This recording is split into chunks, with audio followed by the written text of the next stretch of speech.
voting. Hang on 1 second. Well, what have we been up to?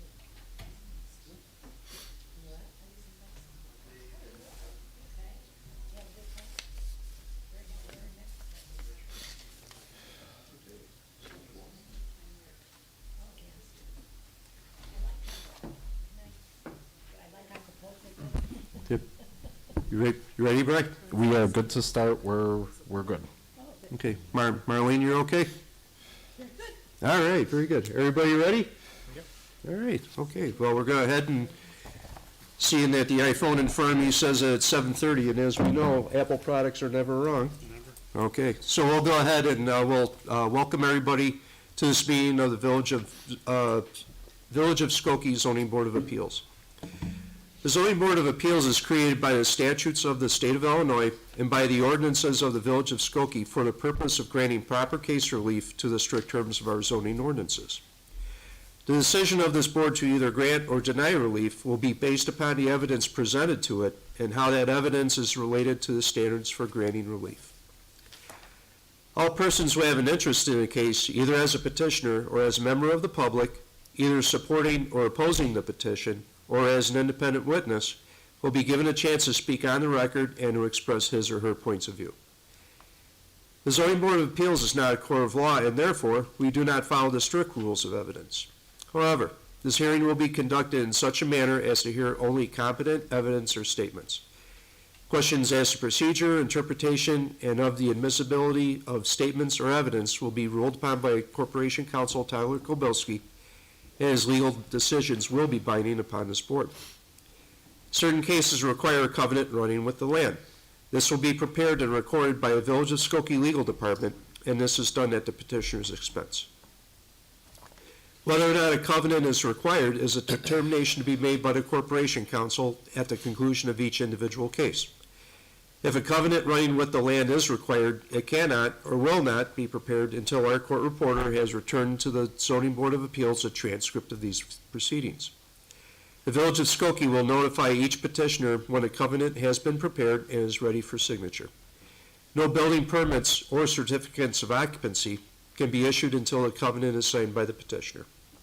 Should a petition for grant variation be denied, or should a covenant not be required, the Board of Trustees will authorize a refund of any required fees. Should it be necessary for the petitioner to request a continuance due to lack of preparation, a case continuation fee of 1/2 of the original application fee is due prior to the rehearing date. This request must be made before any testimony begins. All petitioners must receive a vote of the majority of the zoning board present in order to decide any matter under consideration. Our full complement is 9 members. However, tonight's complement is 6 members, making 4 votes necessary to make a determination on a petition. So tonight we have one case, 2025-01Z, 9221 Tripp Avenue. And I'll ask Corporation Counsel, in this case, has proper notice been served and notarized? Yes, notice is proper and correct. Great, okay, thank you so much. All right, before we start with the presentation of the case by Commissioner Arden, we have in our lovely packet here that Marlene prepares for us the minutes from our previous meeting, which was January 15th of 2025. And let's see, we heard one case that night, which was 2024-03Z, the 4919 Main Street, and that was approved, sign request, approved unanimously. So if everybody's had a chance to look at the minutes, the chair will entertain a motion to approve the minutes as they are presented. I make a motion to approve the minutes as presented. All right, Commissioner Jacobson makes a motion to approve. Do I hear a second? I'll second.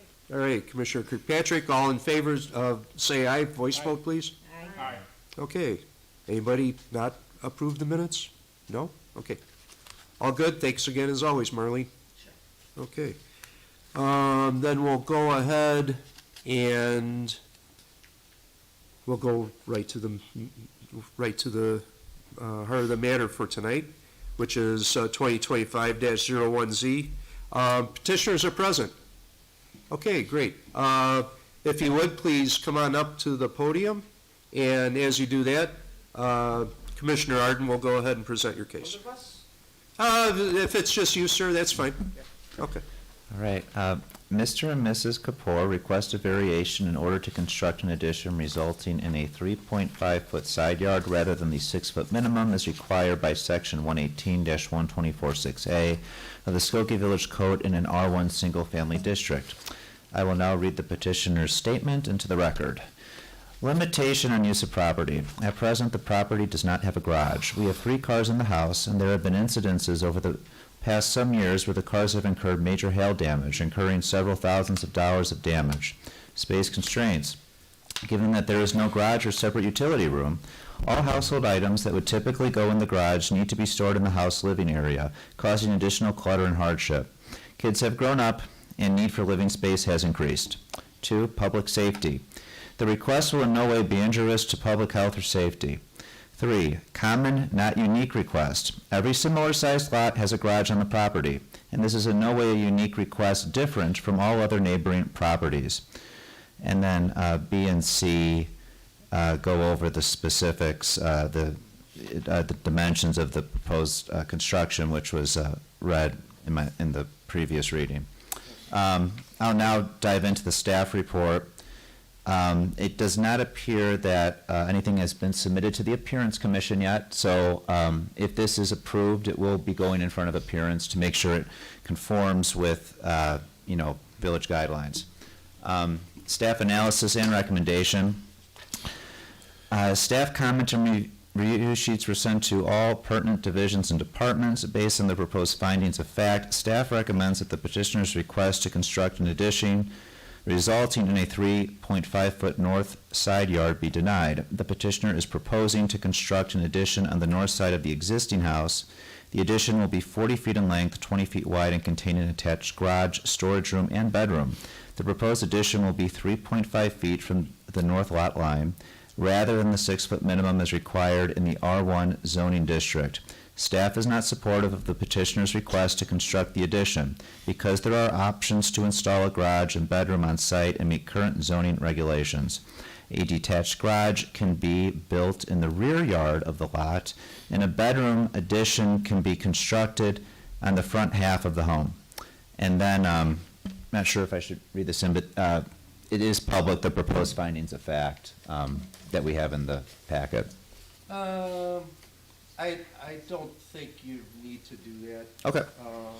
I think that's sufficient enough because we can kind of. We have it in front of us in your folders. We have in right front of after us the in our folders. Staff recommendation. Exactly. So we'll go ahead and we'll take them from there, and perhaps we'll go over the different considerations of the proposed findings of fact as testimony goes on. So, good evening, sir. Hi, So, thanks, Sean. May we have your name and spell it for the record, sir? Rajiv Kapoor, R-A-J-E-E-V, Uh-huh. K-A-P-U-R. Okay. All right, very good. And Mr. Kapoor, if you would, I just want to swear you in real quick. Do you affirm that the testimony you are about to give is true and correct to the best of your knowledge and belief? I do. All right, very good. Thank you. Go ahead, Mr. Kapoor, tell us why we're all here tonight. We're here because of the drawings that I made. It's a garage that we've been wanting to build for a long time. And this project initially was started many, many years ago. We just stopped it because of COVID, and then now we're picking back up, and I was hoping that this would be quick. Unfortunately, with Brian's guidance, we've been able to get so far. We'll continue to get all of you guys' guidance on what to do best, but in my opinion, this not doing this and doing what was proposed in terms of putting the garage at the back, this destroys the yard. Plus, it'll be a 200-foot from the point at the start of the property to the end where the garage would be at the back. Basically, that's not something that I would do. The second thing is we don't want to go up on we don't want to touch the existing structure. We're going to be living there while this extension. So this one is the cleanest and most efficient use of the space that we have. Obviously, there are some constraints. I would love to see what we can do about that and how you guys can help. Now, the only other point I'll make is that the property right next to me and several other properties, they don't necessarily conform to these guidelines of 6-foot offset. Mm-hmm. So several of those, including my neighbors, they have literally like 2-foot offsets. So this seems to be a special selection or anything. I can understand that, maybe these ordinances were put in after the house was built. It's usually. Yes, that's usually the case. So I understand that. So no contest. No, we'll obviously go by the guidelines and we'll conform to them. However, this thing to me, so the person that would object is my neighbor. There's no objection. She says, why haven't you done it so far? It's like, good. So that's one part. The other part is from the aesthetics perspective, from how the house will look, how much you're going to be ripping out over there on the other side versus this particular structure. This will be the cleanest, most efficient, the best use of the land, in my view, and the best for my family. Okay. Can I just touch on one point that was made about the lots in the area that don't meet the setback requirements? There's at least 2 lots on the block. This lot just to the north, that's definitely substandard in width. That was a zoning, that's considered a variation lot that was built in the late 50s or early 60s, had to go to the zoning board of appeals to construct on a substandard lot. And typically on these smaller lots that were left over when other homes were built, they would come to the zoning board of appeals to request a variation to build on a substandard lot. So the lot just to the north definitely is a variation, considered a variation lot. And then I believe this house down here adjacent to the alley is also similar to that. So there's a couple, they're usually spotty in town, there's not a lot, but they definitely have shorter setbacks than what the code requires, but they are on substandard lots. Right. So, yeah, which actually was my initial question that I had, but we now know that that's not the case, so. Thank you. Sean, so what is your impressions on the petitioner's request? Thanks. So I think there's a few things to consider here. First one is that, no neighbors complained. And a lot of these things, the first thing I always think of is, is this going to, violate the neighbor's space or their standard of living? We didn't hear anything. So then the other thing I look at, if there's nothing there, I look at, is this unique to the neighborhood? Does this stick out like a sore thumb? Does it blend in? What's the deal? So Brian, if you could just go to the Google Street View, and like Brian mentioned in the above screenshot, but just click over one house so we can look at, to the left of there, that house. Yeah, I mean, you can see, so, like Brian mentioned, there's some stuff built on a substandard lot that goes right up against that house. And when you look at their driveway, that's the car in there right now. That's where the structure would go. So that red house is in the middle, the petitioner's house is on the right. And then, when you look around, it's fairly similar. And quite frankly, if you were to build on top, I think that would be more out of character with the neighborhood because, a lot, that would be even taller. I mean, a lot of these have kind of low second floors. So that's the second thing. I don't think it's necessarily unique or out of place with the neighborhood. I think it would probably blend in pretty well. The third thing I would like to highlight, Brian, if you could please go back to the aerial photograph that we showed earlier. In the staff recommendation, they did say that this property, one option that would conform with the zoning code would be to build the garage in the back.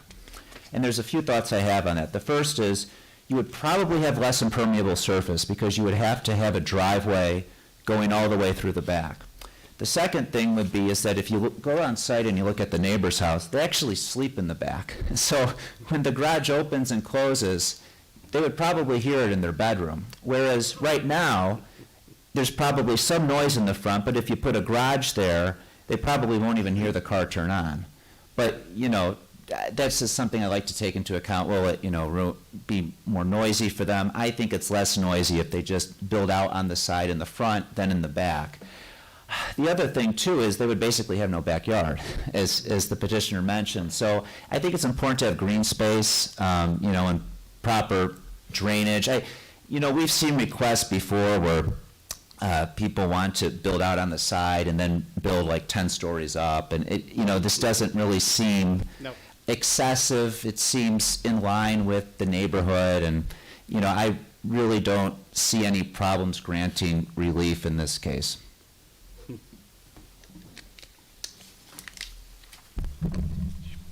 You said that very well, Sean. There's not a single point that anybody can refute with what you just said. The one thing I was looking at, and I wasn't sure before, and I actually asked staff about it, if there was an alley in the back, but as we looked at it, it looks like the alley was vacated.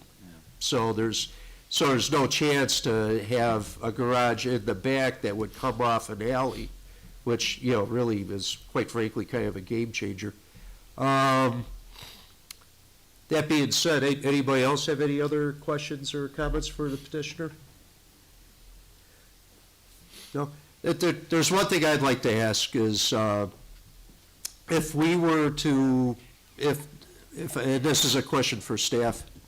So Brian, if we did not approve this and the petitioner would have to go back to the 6-foot setback, what would that mean as far as, you know, the garage dimensions would be considered? Would that be like a car and a half size garage? Because we're looking at A car and a half width, you would be able to get the depth if you were to go tandem, depending on, but that would push any other rooms further back into the yard, because you'd have to accommodate for 2 cars front to back instead of side to side. So that would thin the garage, and most likely, if they're still proposing rooms behind it, push the building further back.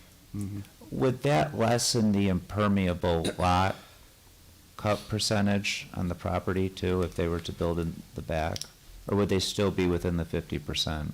Build a detached garage in the back? Yes. I believe they would be able to fit it, but the driveway would have to thin out, Okay. be longer, and then the detached garage in the backyard. You would not be able to have a 2-car width driveway for the length of going into the backyard.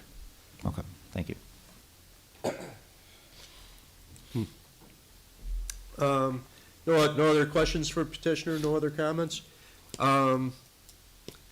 Anything you'd like to finish up with, sir? Well, no, I'm here, whatever you guys decide, I'm happy to conform to. Yeah, you know, quite frankly, your biggest advocate in this whole case, I feel, is Commissioner Arden. He he could have been a better advocate for your position, quite frankly. And I don't know what, well, we'll find out soon enough what everybody else feels, but as far as I'm concerned, you know, it certainly is you know, his testimony, his impressions on your case, as far as I'm concerned, are kind of a game changer. So, because I too am concerned about impermeable surface, I too am concerned about, you know, the neighbors' right to, you know, be able to live in their abode peacefully and not have any sort of noise in the backyard. So, am I correct? You got some mature trees in the backyard too? Yes. Yeah, so, you know, ripping out some mature trees isn't something that I, you know, that I advocate, that's for sure. And, you know, everybody that's been entitled to notice, nobody's complained. It's great. Quick question, Prophet Brian. Are there any alleys there in between Tripp and Keeler there, or between Tripp and Lowell? Or they're all vacated? It appears a majority are vacated. There's Okay. some east-west alleys for sure, but Got it. even if you go Lowell to Kildare Alright. vacated, Kildare to Tripp vacated, vacated. vacated or never put in. There is one north, it looks like between Kildare and Tripp, but it's in the northeast part of town. It typically tends to be spottier. It appears a lot of times the alleys were plotted, never put in, and then there was no desire for us to actually improve it as a public alley because the neighbors' wishes ended up being to keep the yard and have the alley get vacated and keep overhead utilities in the back there with an easement. Thank you. Yeah, so, any other questions for the petitioner or for staff at all? If not, then I'm just gonna go right ahead and the chair will entertain a motion. Mr. Chairman, I propose the following findings of fact and the granting of a variation to the petitioner as follows. That Mr. and Mrs. Kapar is the owner of the lot described in case number 2025-01Z for the property located at 9221 Tripp Avenue, Skokie, Cook County, Illinois. That said lot is a plotted lot of record and is abutted by single-family dwellings on the north and south. That a determination is made in which the petitioner's request is consistent with the majority of the findings of fact as stated in the Village of Skokie zoning chapter. I therefore propose that a variance be approved to the petitioners for giving failure to comply with the requirements of the zoning ordinance of the Village of Skokie as amended to side yard requirements. That the petitioner be granted the variation in order to construct an addition resulting in a 3.5-foot side yard rather than the 6-foot minimum as required by section 118-124-6A of the Skokie chapter, the zoning chapter of the Skokie Village Code in an R1 single-family district. That all other codes and ordinances of the Village of Skokie shall be fully and strictly complied with. Okay, all right, we have a motion to approve. Do I hear a second? Second. Okay, Commissioner Kirkpatrick seconds the motion. Let's see, Sean Lee. Whoops. Okay, that being said, the chair will go ahead and call the roll. Sean, we'll start with you. Aye. All right, I figured as much. Okay, Commissioner Putras. Aye. Commissioner Kirkpatrick. Aye. Commissioner Jacobson. Aye. Commissioner Worth. Aye. And the chair will vote aye. Like I said, Sean, you missed your calling, Sean. You should have been a lawyer. Trust me, Sean, you don't. Does he want to be a lawyer, corporation? No, he doesn't want to be a lawyer, okay. But you presented that beautifully. Perry Mason would have been proud. The motion to approve has been passed unanimously. Congratulations. Corporation Counsel, what does the petitioner need to know from here on out? We'll work on preparing the covenant and running with the land. It should be ready in a few weeks. Then after you get that, you can start working with staff on getting permits and things like that. Okay, Yeah, excellent. in the meantime, they can apply, if they're, once they're ready, they can apply for the Appearance Commission to Right. get that process started. Right. You wanted to make sure that you got approval with Right. us first Right. before, Right. yeah, you don't want to put the cart before the Right. horse, so. Absolutely. All right, well, congratulations. Thank you. Good luck on your Well, project. thank you to Marlene and mostly to Brian for guiding me through this process and for all his inputs. Appreciate it, sir. Yeah, it's, quite frankly, coming into this, I wasn't ready to look favorably upon your request. But this is why we have meetings like this, because once testimony begins, once you see everything that's involved with the petitioner's request, once you consider what the topographical conditions are like, and there is, quite frankly, some limited use to your property, because you don't have an alley, Right. So that's why I think we got a unanimous vote Excellent. for your petition. Thank you all. Okay, Thank you. good luck. Thank you. Okay, Bye now. Have a you're good welcome. evening. Yep, thank you, you So too. next steps for me are just to sit back and He can at this point, get ready for Appearance Commission, and when the covenant's ready, Marlene will be in contact with you to Okay. sign that. Okay, Right. thank you all. Have a good Okay, evening. yeah, all right, good luck, Bye. good luck. All right, very good. Well, that was good. Looks like we don't have a meeting on March 19th. Any ideas, staff, as to when our next meeting might possibly be? It will not be the first meeting in April. Someone who applied is missing a few documents, Uh-huh. so we're working with 2 applicants currently, Oh. and I did speak with a 3rd potential applicant today. Hmm. So April 2nd would be canceled. most likely April 16th. April 16th. Okay, very good. And actually, there's something I just want to ask you about real quick, and it kind of directly influenced what we were talking about here with this case tonight. There was a new ordinance that was passed by the village board where garages could not be put in the front if there's no curb cut. That exists? If the lot abuts a public alley, the Yes, sir. parking must be accessed from the public alley. Right. If you're replacing an existing driveway, you could replace it in like kind, or very similar. But if it's a new project for residential, you'd have to access the parking from the alley, if you abut an alley. So what's the possibilities of us seeing cases because of this new ordinance? The way the code is currently written, you cannot request a variance from this provision if you're residential. Shucks.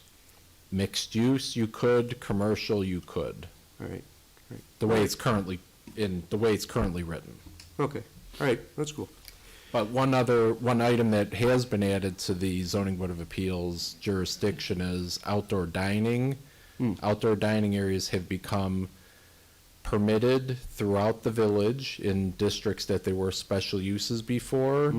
But the regulations, if you want to vary against one of the rules in the outdoor dining section, hours of operation, time of year setup, et cetera, that request would come through the zoning board. Good. So we might get more work after all somewhere down the line. If they come in and they request a variance, we'll see the cases. All right. Awesome. Okay. Anything else? Have anything to say? If not, then this Village of Skokie Zoning Board of Appeals meeting is adjourned. Thank you.